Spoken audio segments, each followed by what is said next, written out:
আজকে বানাবো ভাইরাল লেজ অমলেট। তার জন্য 10 টাকা দামের লেজের প্যাকেট ওপর থেকে কাঁচি দিয়ে কেটে নিয়ে ভেতরে চিপসগুলো ভালো করে গুঁড়ো করে নেব।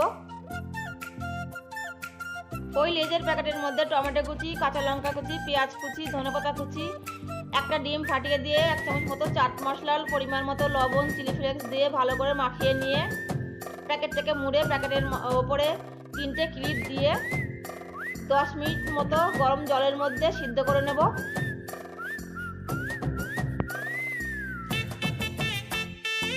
এবার 10 মিনিট পর গরম জল থেকে তুলে প্যাকেটটাকে খুলে দেখাচ্ছি। এবার তোমরাই দেখো দেখতে কতটা ইউনিক। একটা প্লেটের উপরে নিয়ে পিস পিস করে কেটে সস দিয়ে পরিবেশন করলে রেডি লেজ অমলেট। তোমরা বাড়িতে একবার ট্রাই করে দেখো, খেতে একদম ফাটাফাটি হয়।